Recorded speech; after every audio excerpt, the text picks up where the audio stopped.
Christmas is a time of excessive consumption and the environmental stress that this causes. However, it is also a time of bringing society together, charity and economic stimulation. We will be exploring some of the positive aspects of Christmas and trying to see if they outweigh the negative impacts. Extravagant Christmas lights are commonplace in the US, and they are becoming increasingly popular in the UK. Channel 4's King of Christmas Lights is the most notable example of this. Right, well I guess it was a visit to the States in '98, and I was seeing all the lavish lighting decorations they had on the houses there, and I guess that was the first thing that got me hooked. I saw the lights there and thought, wow, totally different to what we get in the UK, so I thought I'd bring a little bit of America here to the corner of Somerset. How many lights have you had in the past, and how many more have you got this year? I guess it was, well, basically first starting off with about 1,000 lights, and we sort of grew over the last few years to about 40,000 lights. Last year 50,000, and this year about another 10,000, so about 60,000 or thereabouts. How much does that add on to your energy bill? Some probably would think, goodness me, it would be horrendous, but I can tell you it's about £12 to £14 per week. It's all LED lighting, which means it's 90% less energy and more efficient, so the carbon footprint is basically zero almost. It costs about £5 per year, I reckon, to put on the show and to buy different items. So over the 10 years, it's, you know, work out the math yourself. So yeah, it's quite a few pennies. So unlike most other people who put lights in their house, you raise money for charity as well. Yeah. How much did you raise last year? Last year we did Make-A-Wish Foundation, which we're doing again this year for 2012. Last year we raised just over £7,000, and the previous year about 1,800. So yeah, it's a really worthwhile charity. Yeah.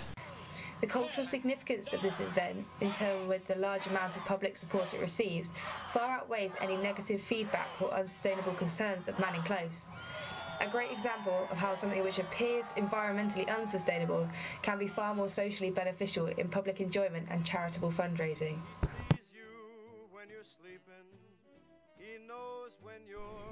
Christmas trees struck us as a potentially sustainable element to Christmas, acting as a temporary carbon sink and superior to alternatives such as plastic trees being shipped from Asia, which people are likely to throw away after a few years.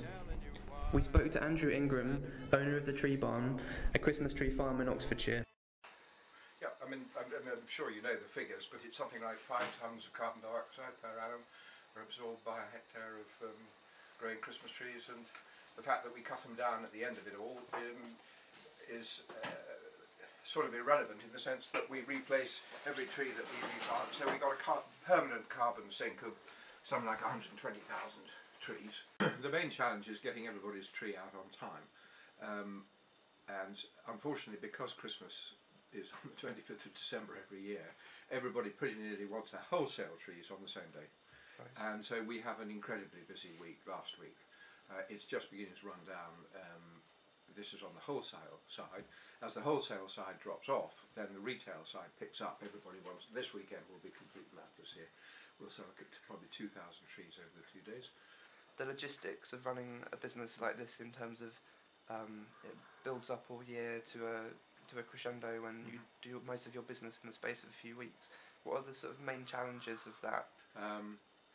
In terms of the environment, you could criticise that because a lot of individual single car journeys are made here from as far away as London and such like.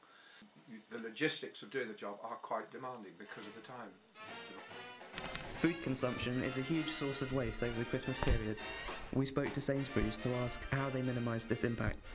Working with our suppliers, we try and manage the waste in sort of probably one in 3 ways. One is to absolutely work with our supply base so they understand when we're going to place the orders and how their production works, so they don't have any waste at the production end, and therefore we align our orders with our forecast to make sure that their production falls through into the orders that we see, and therefore there's no waste at a supplier end, and we can be sustainable from their point of view. The second element really is working with the stores and making sure that we understand the trade profile for Christmas. Obviously the Christmas trade profile, depending on what day it falls, does sort of change when people will shop. Historically they'll shop on the 23rd, will be the biggest day, but if that's a Sunday as it is this year, is it going to go into the 24th, is it going to go into the 22nd, and just working with stores so they make sure they understand that shape.